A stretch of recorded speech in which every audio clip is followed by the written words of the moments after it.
yang menerima rangsang ya. Jadi dengan adanya reseptor, kita punya di permukaan tubuh kita itu ada 5 reseptor ya yang spesifik. Maka dengan adanya kelima reseptor tersebut akan dapat menyebabkan kita itu bisa bertahan di dalam lingkungan baik itu internal maupun eksternal untuk proses homeostasis. Misalnya segini, kalau kita melihat sesuatu yang berbahaya, misalnya ada ular nih, ada ular di depan mata kita, karena kita bisa melihat, jadi rangsangan cahaya yang mengenai ular tadi kan masuk ke reseptor penglihatan kita, maka kita bisa melihat bahwa di situ ada ular dan informasi yang diterima oleh reseptor ini nanti akan dibawa ke otak sehingga kita bisa melihat ular dan bisa mengambil kesimpulan bahwa ular ini nanti akan berbahaya untuk kita sehingga kita menjauhi.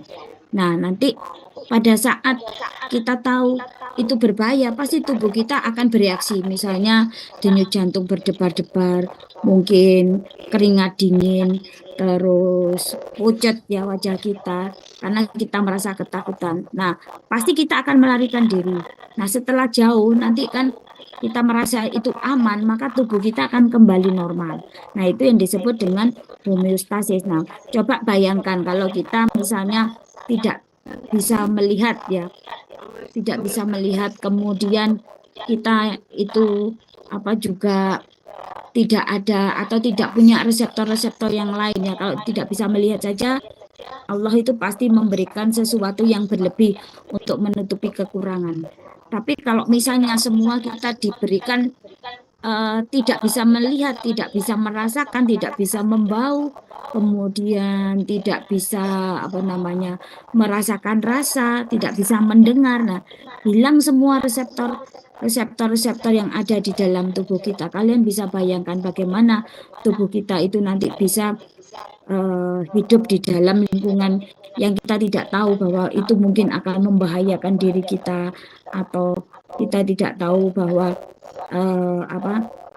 ada sesuatu yang mungkin nanti juga akan menyebabkan kita mengalami mungkin kesakitan, mungkin juga kematian ya. Tetapi akhirnya tubuh kita yang tidak bisa bertahan. Itu sebabnya dengan adanya reseptor-reseptor yang ada di dalam tubuh kita itu nanti akan memberikan kita itu kemampuan untuk bertahan hidup terhadap setiap perubahan di dalam maupun di luar lingkungan tubuh kita. Itu yang disebut dengan kondisi yang homeostasis. Nah, 2 sel utama dari sistem saraf itu adalah sel neuron dan sel glia. Ini adalah pembagian dari sistem saraf kita. Jadi sistem saraf kita itu ada sistem saraf pusat dan sistem saraf perifer. Sistem saraf pusat itu terdiri dari otak. Kemudian ada medula spinalis ini ya yang berada di tengah ini. Ini adalah sistem saraf pusat. Nah, kalau yang sistem saraf perifer itu semua saraf yang keluar atau masuk ke medula spinalis. Jadi dia berada di luar dari cavum cranii dan columna vertebralis. Ini yang disebut dengan saraf perifer. Jadi yang keluar ini ya, yang keluar atau yang masuk ya. Nah, pembagiannya seperti ini. Jadi sistem saraf pusat sistem saraf kita itu terdiri dari sistem saraf pusat dan sistem saraf perifer. Kemudian dari sistem saraf perifer itu ada 2, yaitu sistem saraf sensoris atau aferen dan sistem saraf motoris. Jadi sistem saraf sensoris ini adalah yang membawa rangsangan dari reseptor menuju ke otak.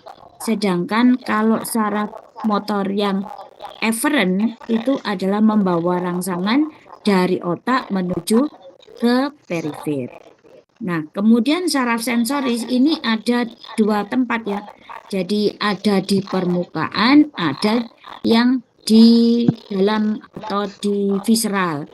Kalau misalnya di permukaan tubuh itu misalnya reseptor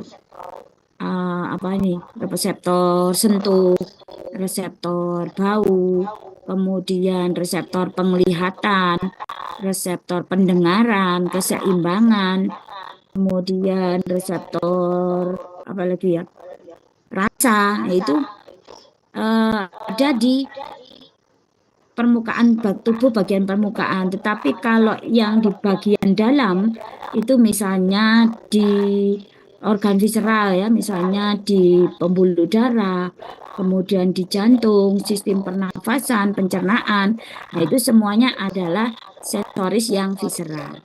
Kalau yang di luar ini namanya sensoris yang spesifik ya. Jadi contohnya misalnya penglihatan, pendengaran, keseimbangan itu adalah sensoris yang spesifik. Nah, dari sensoris ini yang aferen itu nanti akan masuk ke sistem saraf yang sentral ya. Sedangkan nanti jawaban dari sistem saraf sentral ini akan dibawa ke perifer oleh sistem saraf motoris atau eferen. Nah, eferen sendiri itu ada dua macam. Ada yang otonom, ada yang somatis. Kalau yang somatis ini arahnya ke otot. Jadi untuk pergerakan dari tubuh kita bisa bergerak itu karena adanya kontraksi otot yang menggerakkan tulang ya, sehingga kita bisa bergerak. Itu sarafnya yang ngatur adalah saraf somatis. Tapi kalau untuk gerakan jantung, gerakan pembuluh darah, gerakan saluran pencernaan, itu diatur oleh sistem saraf otonom. Ada dua macam, yaitu saraf sistem otonom yang simpatis dan parasimpatis. Kalau yang simpatis ini bekerja pada saat tubuh kita terancam, sehingga kita harus waspada gitu ya. Jadi misalnya pada saat kita melihat ular tadi, maka respon dari sistem saraf pusat yang dikirim ke sistem saraf perifer, misalnya menuju ke jantung, maka jantung akan berdenyut menjadi lebih cepat. Ke pembuluh darah terjadi pembuluh darahnya vasokonstriksi. Misalnya ke saluran pernafasannya ini menjadi lebih cepat proses pernafasannya. Nah, itu yang ngatur adalah sistem saraf simpatis. Tetapi kalau sistem saraf parasimpatis ini dalam kondisi kita istirahat. Misalnya nih kita baru makan ya, kita makan. Kenapa kok setelah makan itu kita ngantuk? Itu karena semua aliran darah itu akan dialirkan, hampir sebagian besar itu dialirkan menuju ke saluran pencernaan. Fungsinya apa? Fungsinya adalah memecah makanan ini nanti menjadi senyawa-senyawa yang ukurannya lebih kecil sehingga bisa masuk ke dalam darah dan digunakan sebagai sumber energi untuk aktivitas. Itu sebabnya aliran darah ke otak menjadi sedikit berkurang. Karena dia berkurang, otomatis kita jadi ngantuk ya. Itu kondisinya. Jadi kalau kondisi agak santai gitu, itu yang bekerja adalah sistem saraf parasimpatis. Tapi kalau tubuh dalam kondisi bahaya, maka yang bekerja adalah sistem saraf simpatis. Sampai sini ada pertanyaan enggak? Sebelum saya lanjut. Sepertinya belum. Dokter. Belum ya. Baik, kita masuk ke sel neuron. Jadi sel neuron ini merupakan unit terkecil dari sistem saraf. Fungsi utama dari sel neuron ini adalah pertama menerima rangsangan, kemudian mengolah rangsangan tersebut atau informasi dan mengintegrasikan informasinya, setelah itu ditransmisikan ke sel neuron lain atau ke sel target. Jadi harus ada tahapan tersebut ya.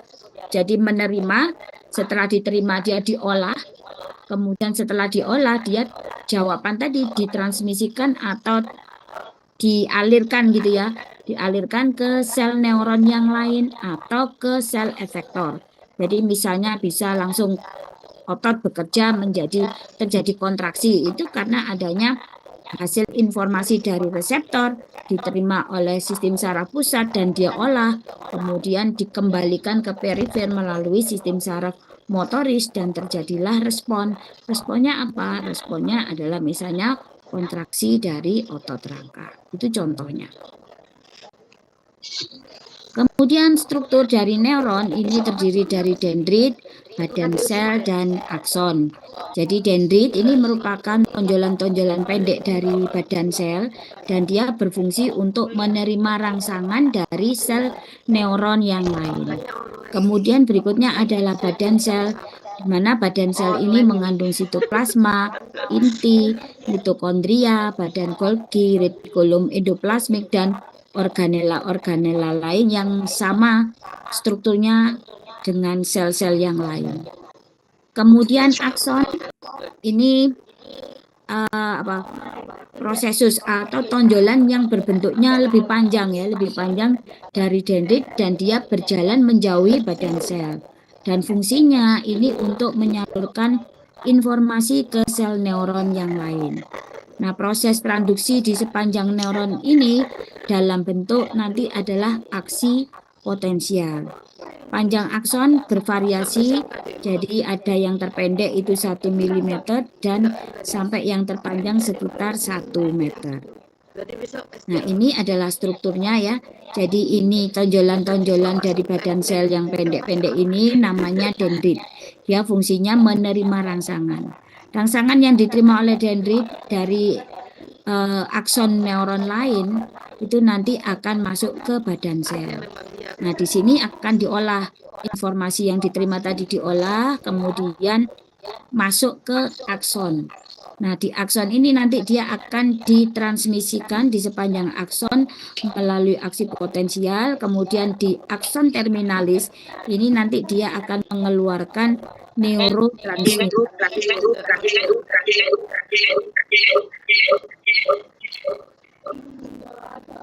Nah, neurotransmitter ini merupakan alat komunikasi dari sel neuron dengan sel neuron lain atau dengan sel target.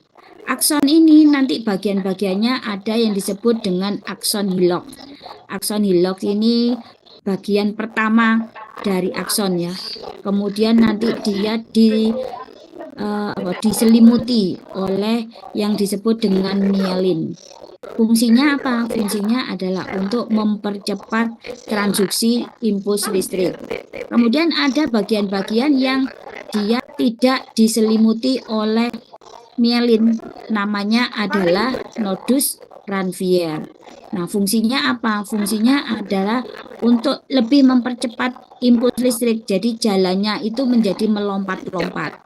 Selanjutnya kalau di sel perifer itu nanti sel mielin ini dibentuk oleh sel Schwann, sedangkan kalau aksonnya yang ada di sistem saraf pusat itu nanti mielinnya dibentuk oleh neuroglia, yaitu oligodendrosit. Ada pertanyaan enggak? Sepertinya belum ada, dokter. Ya. Nah, sekarang bagaimana tipe-tipe atau jenis sel neuron? Jadi jenis sel neuron ini berdasarkan struktur itu ada yang disebut dengan multipolar. Jadi kalau multipolar ini dendritnya banyak, aksonnya satu. Biasanya dia terdapat di sistem saraf pusat karena dia harus menerima banyak informasi ya. Kemudian akan informasi ini nanti akan ditransmisikan ke saraf perifer. Jadi bentuk yang multipolar ini banyak di otak dan di medula spinalis. Berikutnya yang kedua adalah bentuk yang bipolar. Kalau bipolar ini terdiri dari satu dendrit dan satu akson. Biasanya terdapat di organ sensoris, misalnya organon korti yang ada di telinga, kemudian reseptor retina, kemudian di mukosa olfaktori untuk proses pembauan. Jadi dia berfungsi untuk menghantarkan informasi sensoris dari reseptor ke sistem saraf pusat. Berikutnya yang ketiga adalah pseudo unipolar. Ini terdiri dari tonjolan yang bercabang menjadi akson dan dendrit, sehingga bentuk akson dan dendritnya itu hampir sama gitu ya. Biasanya menghubungkan perifer dan medula spinalis. Jadi dia juga bersifat sensoris yang mengantarkan rangsangan dari perifer ke CNS atau ke sistem saraf pusat. Terus apa bedanya dengan bipolar? Kalau bipolar itu lebih banyak di reseptor-reseptor ya. Jadi misalnya di sekitar sel reseptor untuk penglihatan, pendengaran, keseimbangan, kemudian penciuman tadi ya. Tapi kalau yang unipolar ini biasanya sensoris yang somatis. Jadi misalnya rangsangan raba, rangsangan getar, tekan, itu bentuknya adalah unipolar yang masuk ke medula spinalis. Berikutnya ada yang disebut dengan anaksonic neuron.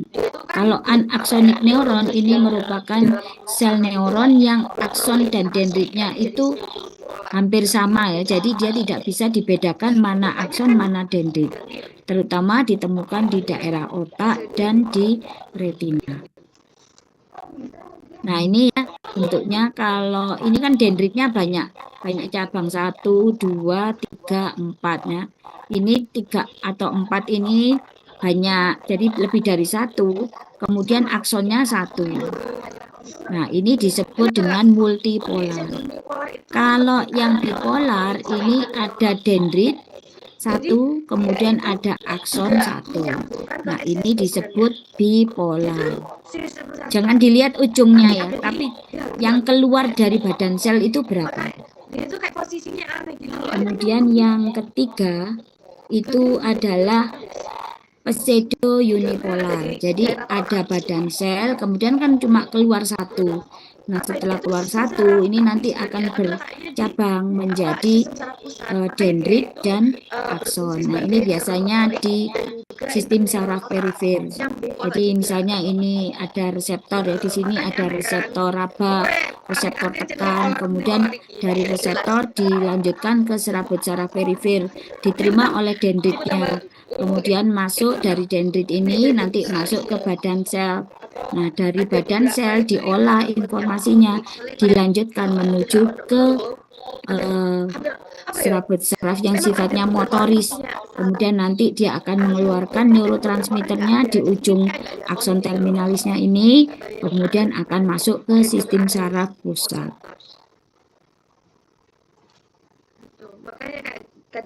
Yang ini adalah anaksonic neuron ya. Jadi mana akson, mana dendrit ini susah untuk dibedakan karena bentuknya sama dan panjangnya sama ya. Berikutnya sel neuron yang jenisnya berdasarkan fungsi.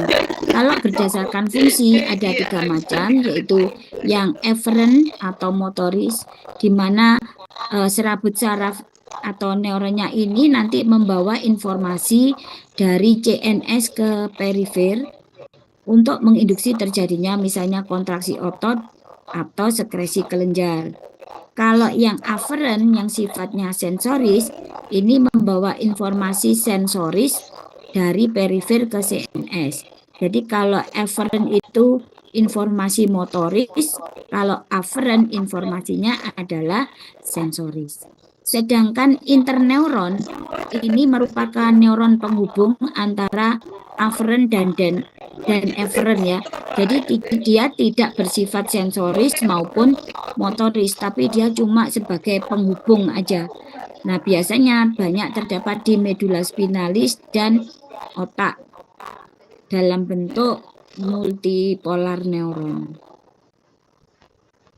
Jadi ini yang dari reseptor, misalnya ini reseptor yang ada di kulit ya. Kemudian dari reseptor ini nanti akan informasi diteruskan melalui dendrit dari neuron afferent ya. Nah, karena dia masuk ke otak membawa rangsangan sensoris, maka ini adalah afferent. Afferent kemudian nanti masuk ke medula spinalis. Nah, di medula spinalis ini nanti ada dia berhubungan dengan neuron penghubung, namanya adalah interneuron. Nah, interneuron ini nanti akan menghubungkan dengan neuron yang sifatnya sensoris dari pusat menuju ke, oh kalau ini efektor ya. Jadi neuronnya interneuron ini nanti di otak, kemudian dia nanti akan berhubungan dengan neuron motoris atau efferent. Dia akan menuju ke targetnya yaitu otot rangka. Ini yang disebut dengan fungsi sel neuron berdasarkan fungsi. Ya, saya ulangi. Kalau berdasarkan fungsi ada afferent, interneuron, dan efferent. Kalau yang afferent dia akan membawa rangsang dari perifer. Rangsangannya adalah rangsangan sensoris. Tolong yang anunya ditutup ya. Jadi supaya nggak ganggu. Kan suara saya jadi mantul kalau dibuka.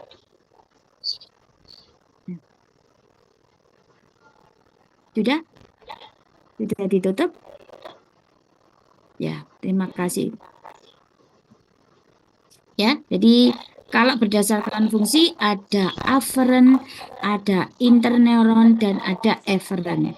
Afferent ini membawa rangsangan sensoris menuju ke otak. Interneuron ini berfungsi sebagai penghubung saja. Dia ada di otak dan di medula spinalis.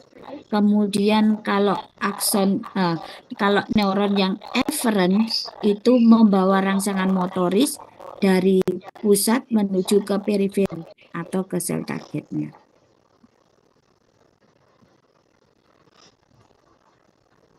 Berikutnya adalah sel glia atau merupakan sel penyokong untuk sel neuron.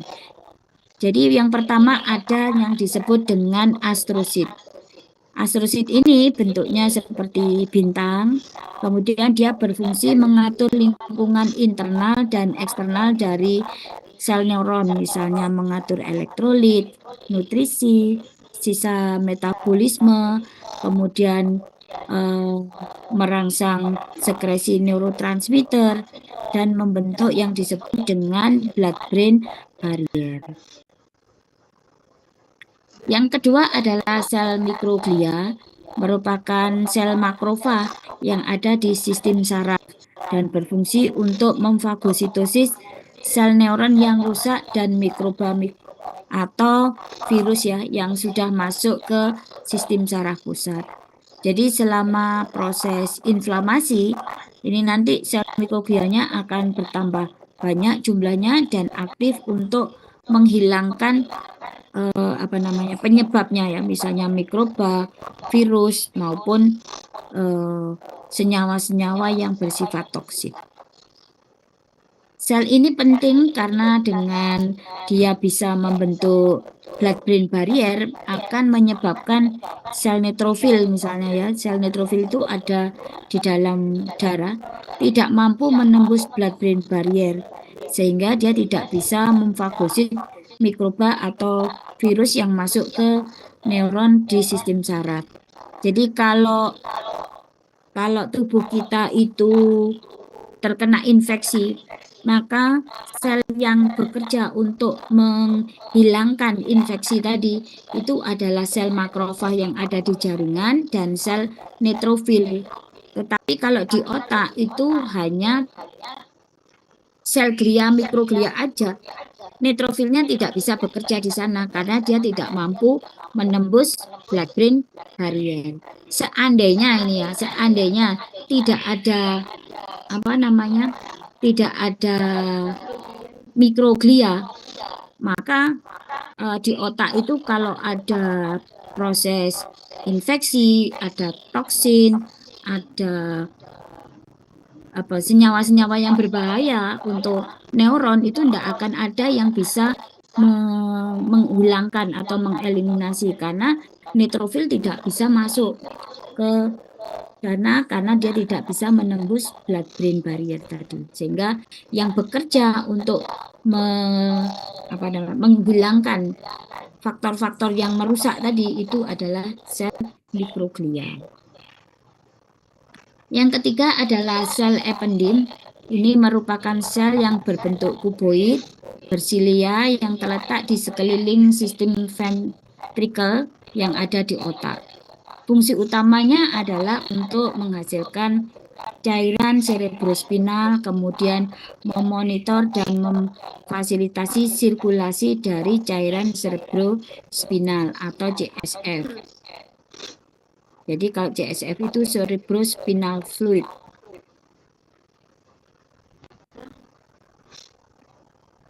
Jadi nanti sel ependin ini nanti akan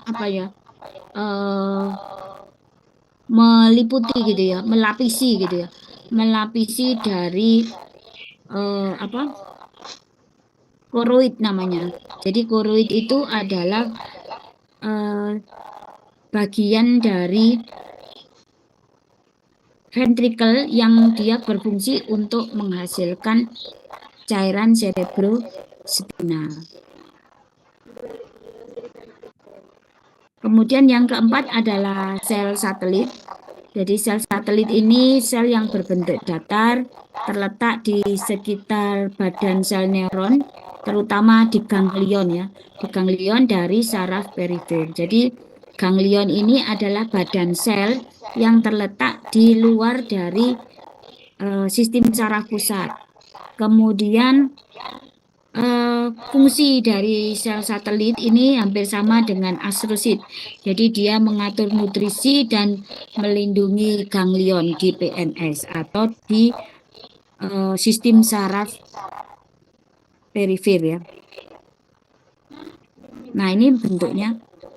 Jadi kalau tadi astrosit ya, ini yang bentuknya bintang. Jadi dia ini langsung berikatan dengan pembuluh darah, kemudian juga berikatan dengan sel neuron.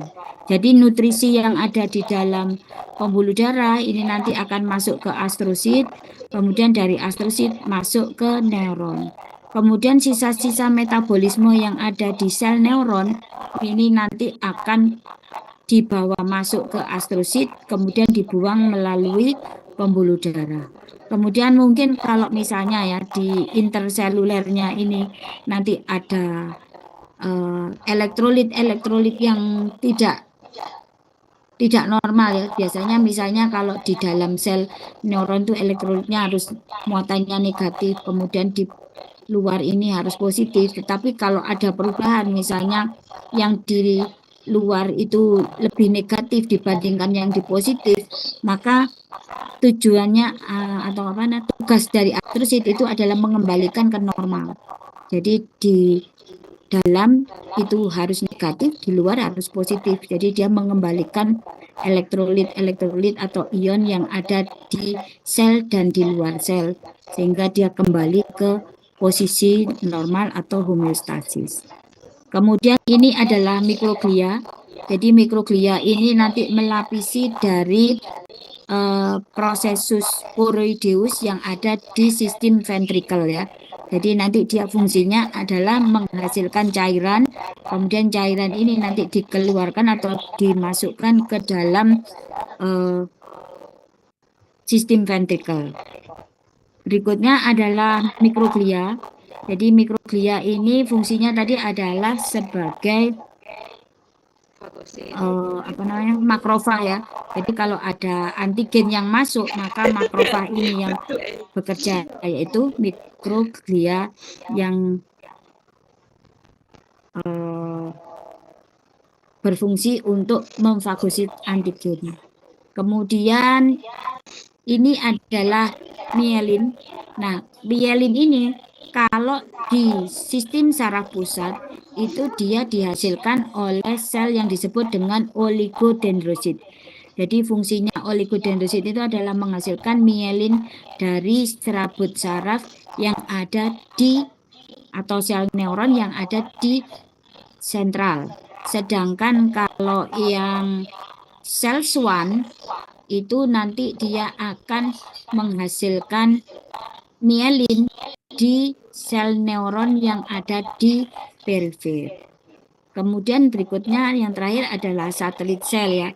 Jadi satelit sel ini kan tadi ada di sekitar ganglion. Jadi ini ada badan sel yang di luar dari sistem saraf pusat ya.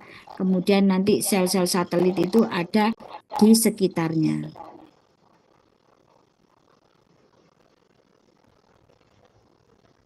Fungsinya sama dengan sel astrosit ya.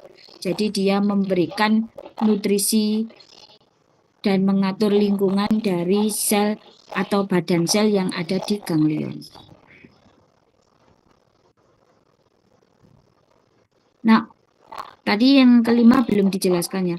Jadi oligodendrosit itu merupakan sel glia yang berfungsi untuk menghasilkan mielin di sistem saraf sentral. Karena dengan adanya mielin tadi, maka impuls listriknya menjadi lebih cepat. Berikutnya kalau sel Schwann itu adalah sel glia yang menghasilkan mielin di sistem saraf perifer. Jadi sel Schwann ini nanti dia akan membungkus akson gitu ya. Kemudian di bagian tertentu ada daerah yang disebut dengan nodus Ranvier yang tidak mengandung mielin. Dengan adanya nodus Ranvier tadi, maka transmisi impuls listrik itu menjadi lebih cepat karena dia menjalar dengan cara saltatori atau melompat-lompat. Meskipun sebagian besar sel neuron itu aksonnya dibungkus oleh mielin, tetapi ada beberapa sel neuron yang memang tidak terbungkus oleh mielin. Contohnya adalah sel neuron yang menghantarkan rangsangan nyeri dan suhu. Ini dia tidak terbungkus mielin sehingga proses penghantarannya itu menjadi lebih lama.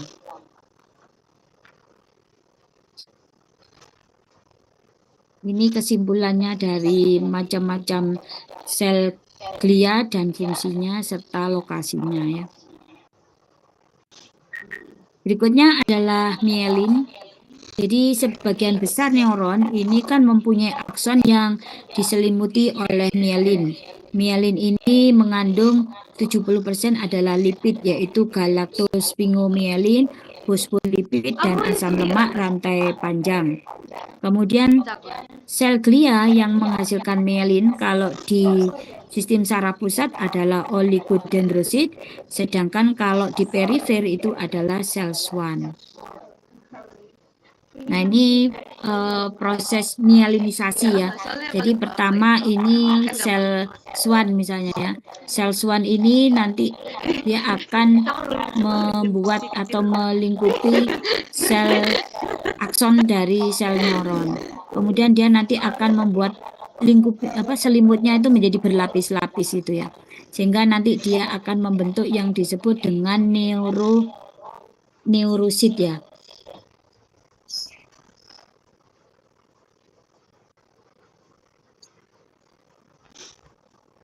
Nah, kecepatan transmisi impuls listrik di sepanjang akson sel saraf itu selain tergantung dengan adanya mielin, dia juga tergantung dari besarnya diameter dari akson.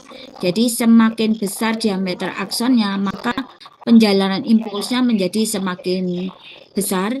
Kemudian dengan adanya mielin ini juga akan semakin mempercepat penjalanan dari impuls.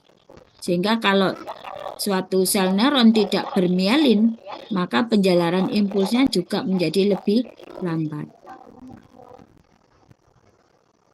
Ini tadi sudah ya, jadi terdapat nodus Ranvier tadi ya, yang memungkinkan terjadinya konduksi saltatori, sehingga lebih mempercepat lagi proses penjalanan dari impuls.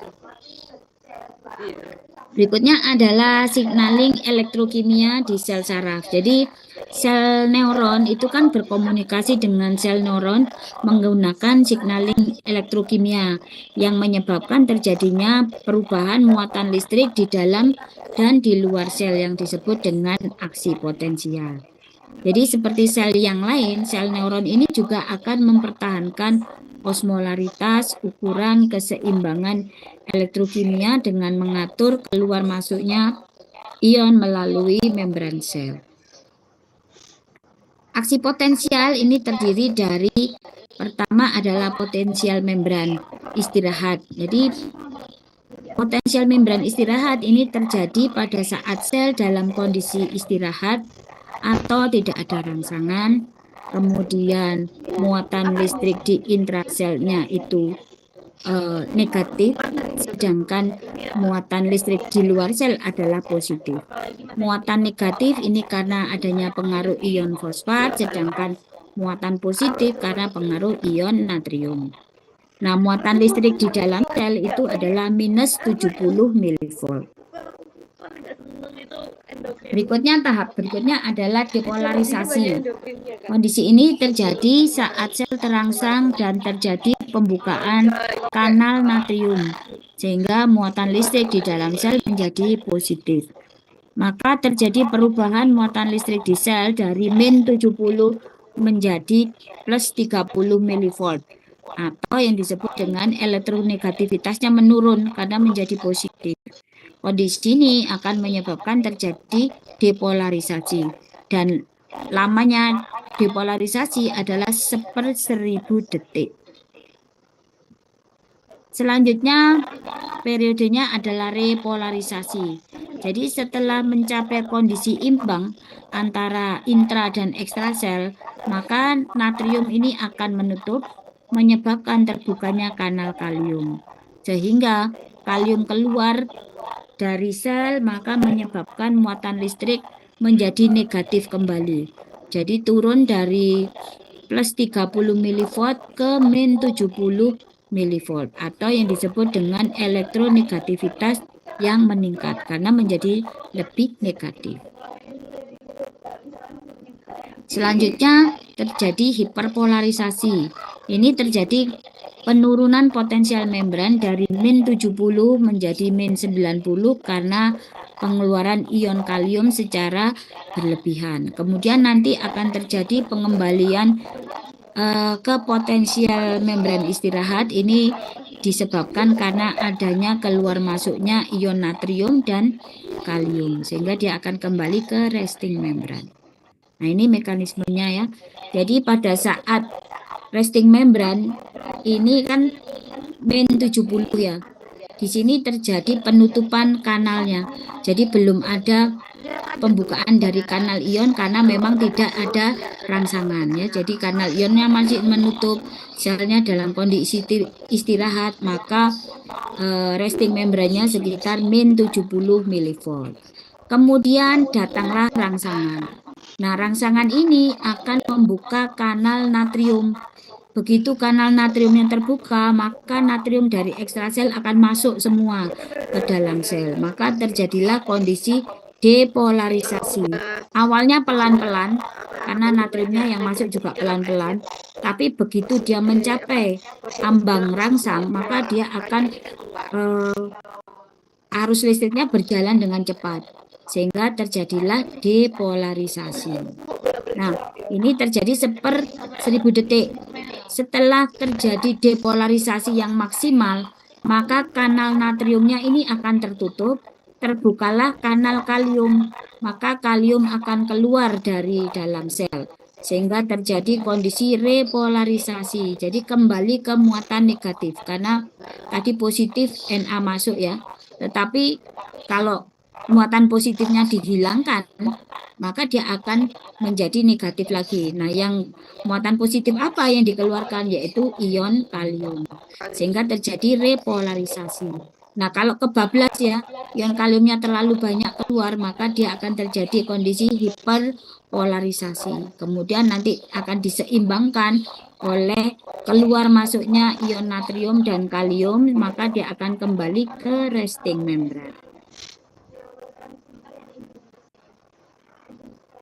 Nah, proses penghantaran impuls itu terjadinya maju ya. Jadi dia akan bergerak maju terus gitu ya. Jadi misalnya di sini, ini ada rangsangan di sel neuron. maka di bagian ini akan terjadi depolarisasi. Nah, dia akan maju dari sini, misalnya ini seperempat bagian dari neuron. Maka dia akan maju menjadi ke setengah bagian neuron. Kemudian yang bagian belakangnya bagaimana? Setelah dia depolarisasi, maka bagian belakang akan mengalami repolarisasi. Kemudian nanti berikutnya dia maju lagi. Jadi depolarisasinya di 2/3 dari sel neuron. Maka yang belakangnya repolarisasi, terus setelah repolarisasi kembali ke resting membran. Nah, yang depolarisasi nanti maju lagi. Begitu dia maju depolarisasi, belakangnya ada repolarisasi, kemudian di belakangnya lagi menjadi resting semua. Sampai habis. Jadi bergeraknya bertahap gitu ya, terus maju. Berikutnya tahapan atau grade dari aksi potensial. Jadi misalnya ini ada rangsangannya kecil, maka dia hanya terjadi peningkatan dari bukan peningkatan ya, kalau negativitasnya menurun. Berarti penurunan elektronegativitas. Tapi dia belum menimbulkan potensial aksi atau depolarisasi karena dia belum mencapai threshold ya.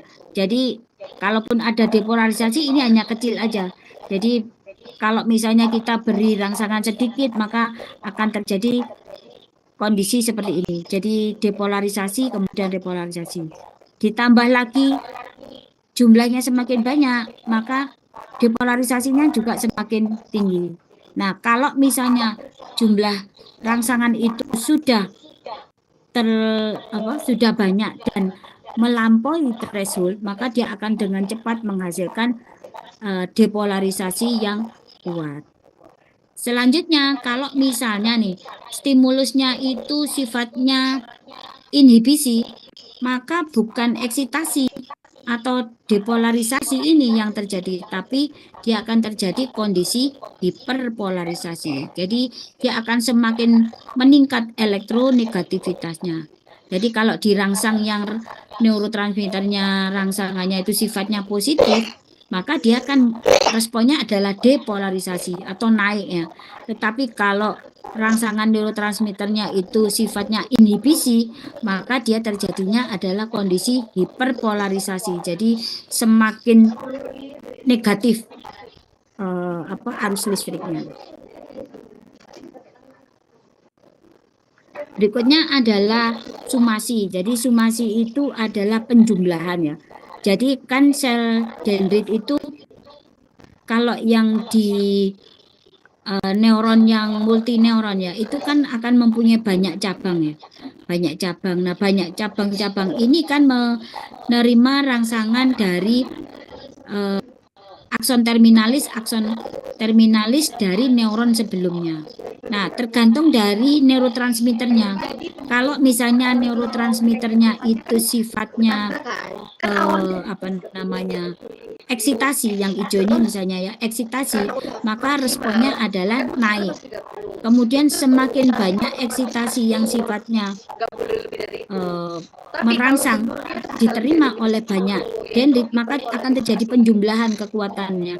Maka dia akan semakin meningkat.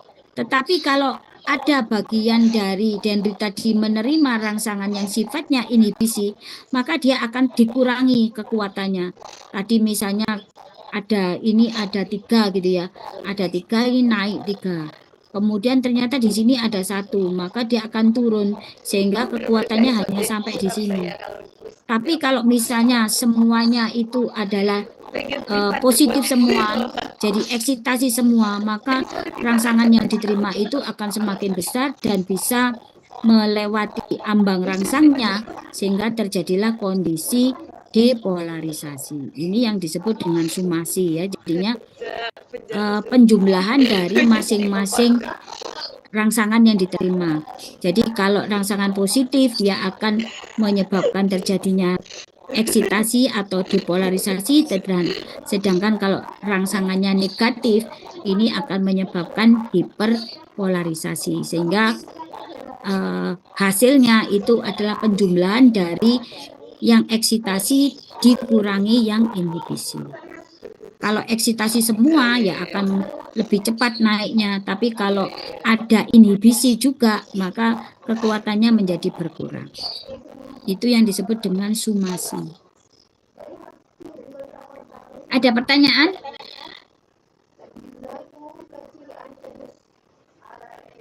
Sepertinya belum ada, dokter. Baik. Berikutnya adalah sinaps. Jadi sinaps ini merupakan tempat terjadinya komunikasi antara sel neuron satu dengan sel neuron yang lain atau dengan efektor ya.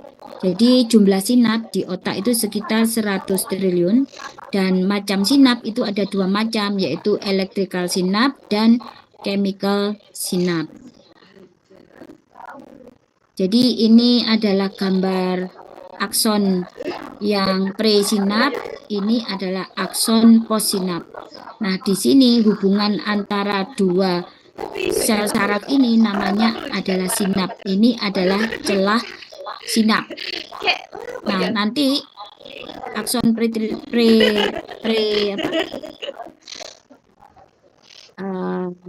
akson apa tadi kok lali. Presinapnya itu nanti akan mengeluarkan neurotransmitter masuk ke celah sinap, kemudian neurotransmitter ini akan berikatan dengan reseptor yang ada di postsinap sehingga dia nanti akan menimbulkan efek. Pinter banget aja nih, agama ini pinter banget sekalian nih. Tadi kan sinap itu macamnya dua ya, electrical sinap dan chemical sinap. Jadi kalau electrical sinap itu bentuknya adalah gap junction atau celah kecil sehingga menyebabkan penyebaran aksi potensial dari satu neuron ke neuron yang lain itu melalui suatu celah sempit, biasanya pada sel neuron di intervertebrata. Tetapi di mamalia itu juga ada ya, terutama di pusat pernafasan di medula oblongata, kemudian di retina dan di bulbus olfaktorius untuk penciuman. Jadi nanti bentuknya seperti ini, nanti aja. Kemudian yang kedua adalah chemical synapse. Jadi kalau chemical synapse ini komunikasi antara dua sel neuron tadi harus menggunakan neurotransmitter. Nah, di sini harus ada presinap, kemudian celah sinap dan postsinap. Contohnya ini adalah di neuromuscular junction, yaitu hubungan antara sel saraf dengan sel otot rangka. Nah, ini tadi sinap tadi ya. Ini kalau yang electrical sinap itu sinapnya berbentuk gap junction. Jadi gap junction itu adalah celah-celah sempit yang menghubungkan dua sel. Jadi ini adalah sel presinap, ini postsinap, kemudian dihubungkan oleh suatu celah kecil. Nah, maka apabila ada rangsangan di presinap, maka ion-ion yang ada di presinap ini nanti akan melalui celah sempit tadi masuk ke postsinap sehingga dia juga akan mengalami eksitasi atau terjadi penghantaran impuls dari presinap ke postsinap. Kalau yang chemical ini yang presinap, kemudian ini celah sinap dan di sini ada postsinap. Jadi harus ada 3 komponen ya. Nah, nanti yang bagian presinap akan mengeluarkan neurotransmitter. Neurotransmitter ini nanti akan berikatan dengan reseptor-reseptor yang ada di postsinap sehingga dia akan menimbulkan efek. Nah, model komunikasi yang melibatkan neurotransmitter ini namanya adalah chemical synapse. Nah, ini adalah contoh bagaimana sinaps ini bekerja pada hubungan antara dua sel saraf ya. Jadi apabila ada rangsangan di presinap, maka ion kalsium itu akan masuk ke akson terminalis sehingga vesikula-vesikula yang berisi neurotransmitter ini akan bergerak ke pinggir, maka terjadilah penggabungan dengan membran sel yang ada di akson terminalis, sehingga neurotransmitternya bisa dikeluarkan. Neurotransmitter dikeluarkan di celah sinap. Kemudian setelah dia berada di celah sinap, maka dia akan berikatan dengan reseptor yang ada di possinap. Efeknya akan terjadi pembukaan dari kanal. Jadi kanal-kanal yang ada di possinap itu akan terbuka sehingga ion natrium ini akan masuk semua ke dalam possinap. Maka possinapnya akan mengalami eksitasi atau aksi potensial. Kemudian setelah terjadi rangsangan di possinap, maka neurotransmitter itu tidak boleh terlalu lama berada di celah sinap. Maka dia harus segera dihancurkan kembali. Jadi nanti dia akan dihancurkan oleh enzim sehingga neurotransmitternya menjadi tidak aktif dan diserap kembali masuk ke presinap.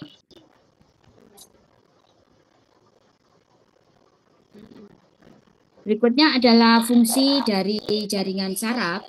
Yang pertama adalah menerima rangsang atau sensasi, mengolah informasi atau integrasi, dan menimbulkan respon.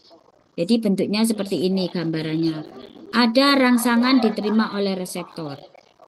Misalnya reseptor nyeri. Maka di sini nanti akan dihantarkan rangsangan ini pertama ya. Yang pertama kan karena masuk ke otak ya. Jadi ini sensoris ini dihantarkan dari perifer nanti masuk ke otak. Jadi masuk ke medula spinalis dulu, kemudian masuk ke otak. Nah, setelah di otak, ini ada area yang khusus menerima rangsangan sensoris namanya lobus parietal. Maka di sini akan terjadi pengolahan informasi. Nah, jawaban dari olahan informasi tadi dibawa ke otak yang pusat motoris, sehingga nanti dari bagian otak yang pusat motoris ini jawabannya akan dikirim ke perifer melalui serabut saraf aferen ya. Jadi dari korteks masuk ke medula spinalis, kemudian akan terjadi ganti neuron menuju ke sel neuron motoris ke arah eferen ya, ke arah perifer sehingga terjadilah kontraksi dari otot. Maka setelah kontraksi dari otot maka terjadilah misalnya kita gerakan menghindar ya, menghindar dari rangsangan nyeri tadi. Ini tadi kan ada sensoris yang masuk atau ascending, kemudian ada motoris yang ke bawah ya, ke perifer atau descending. Nah, penjalanannya bagaimana sebenarnya? Sebenarnya seperti ini. Jadi kalau yang ascending atau sensoris itu ada dua jalur.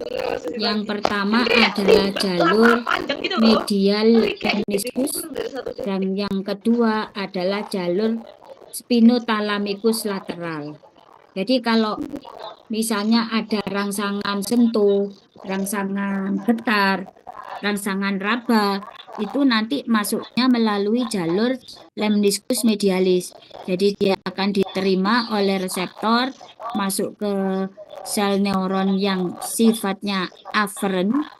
Aferen ini nanti akan masuk ke medula spinalis. Jadi kalau rangsangannya ada di kaki kiri, nanti akan masuk ke medula spinalis sisi kiri, terus lanjut naik ke atas sampai di medula oblongata. Nah, setelah di medula oblongata, dia akan ganti arah, nyebrang gitu ya, nyebrang ke medula oblongata sisi sebelah kanan.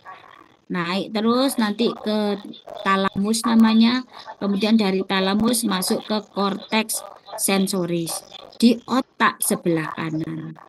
Jadi badan sebelah kiri itu diatur oleh otak sebelah kanan, badan sebelah kanan diatur oleh otak sebelah kiri. Ini yang jalur lemniscus medialis untuk rangsangan raba, getar, dan tekan. Tapi kalau rangsangan nyeri dan rangsangan suhu, ini nanti masuknya ke jalur spinothalamikus lateral. Jadi kalau ada rangsangan nyeri, ada rangsangan suhu, ini nanti akan masuk ke medula spinalis langsung ke sisi kontralateral. Jadi misalnya kaki dan tangan yang dirangsang di sebelah kiri, maka rangsangan ini dibawa oleh serabut sensoris masuk ke medula spinalis yang sisi sebelah kanan. Kemudian dia naik sampai medula oblongata, kemudian talamus, dan ke korteks sensoris sebelah kanan. Kalau misalnya sebelah kiri gimana? Kalau sebelah kiri, nanti rangsangan diterima di sebelah kiri, masuknya ke medula spinalis sebelah kanan, kemudian dia naik menuju ke otak sebelah kanan. Jadi kebalikannya. Ini yang jalur yang ascending ya. Jadi ada dua, yaitu jalur lemniscus medialis dan jalur spinothalamikus lateralis. Kalau lemniscus medialis ini menghantarkan rangsangan sifatnya sensoris yang getar, raba, tekan menuju ke otak kontralateral dari rangsangan, di mana berpindahnya itu ada di medula oblongata. Sedangkan kalau nyeri dan suhu, ini menghantarkan rangsangan nyeri, rangsangan suhu, kemudian berpindahnya itu di sisi kontralateral di medula spinalis, ya. Kemudian akan menuju ke otak kontralateral. Sedangkan yang descending atau yang efferent itu ada dua. Ada jalur piramidal, ada jalur ekstrapiramidal. Untuk jalur piramidal ini nanti akan mengatur otot rangka, kontraksi otot rangka secara volunter. Jadi dia ada yang disebut dengan kortikobulbar, itu yang nanti untuk gerakan otot-otot di daerah kepala sampai leher. Kemudian yang kortikospinalis ini adalah jalur yang mengatur gerakan otot rangka leher ke bawah. Kemudian di sini ada dua lagi, ada yang disebut dengan lateral kortikospinal dan anterior kortikospinal. Yang paling banyak adalah lateral. Ini untuk gerakan otot-otot di daerah tangan dan jari-jari, sedangkan yang bagian anterior ini untuk kaki. Terus yang ekstrapiramidal ini ada 4 ya, jalurnya, ada tektospinal, rubrospinal, retikulospinal, vestibulospinal. Jadi di sini fungsinya kalau tektospinal itu gerakan otot di daerah leher, kemudian juga untuk refleks penglihatan dan pendengaran. Kemudian rubrospinal itu untuk motor skill, jadi memperhalus gerakan motorik. Kemudian vestibulospinal itu untuk keseimbangan dan postur tubuh bisa tetap tegak apabila ada perubahan gerakan dari kepala atau berputarnya kepala ya. Jadi traktus yang piramidal kortikalis tadi kan ada dua, ada yang lateral, ada yang anterior. Jadi tadi kan misalnya rangsangan dari korteks motoris di otak sebelah kiri, ini nanti dari otak akan masuk ke medula oblongata, kemudian dari medula oblongata nanti akan pindah. Jadi kembali pindah menyilang ke sisi kontralateral. Jadi kalau tadi ini otak kiri, maka dia akan pindah ke kanan. Sehingga nanti dia akan keluar di medula spinalis sisi sebelah kanan untuk mengatur gerakan otot di sebelah kanan. Itu yang lateral ya. Kemudian yang anterior itu dari misalnya dari sisi otak sebelah kiri masuk ke medula oblongata, ini masih tetap di sebelah kiri. Kemudian baru pada saat masuk ke medula spinalis, dia mulai pindah ke arah medula spinalis sebelah kanan. Sehingga nanti dia juga akan mencarafi otot sebelah kanan. Ini lebih sedikit jumlahnya, jadi 10% kalau yang anterior, yang 90% adalah yang lateral. Kemudian kalau ini adalah ekstrapiramidal, jadi kalau ada informasi dari otak menuju ke perifer secara langsung ya, jadi dari otak, talamus, kemudian pons, medula oblongata, medula spinalis, ini namanya jalur piramidalis. Tetapi kalau lewat di basal ganglia, jadi ada putamen, kemudian putamen nukleus olive, kemudian nukleus dentatus cerebralis, terus ada pallidum, substantia nigra, subthalamus. Ini semuanya adalah basal ganglia. Maka di sini akan terjadi putaran ya. Jadi dari otak menuju ke talamus, kemudian masuk ke basal ganglia. Jadi muter dulu di basal ganglia. Kemudian baru dilanjutkan ke pons, kemudian ke cerebellum, terus baru menuju ke medula spinalis. Nah, itu fungsinya adalah untuk mengatur gerakan gerakannya menjadi lebih halus dan mengatur keseimbangan serta posisi tubuh. Jadi misalnya kita itu salto gitu ya.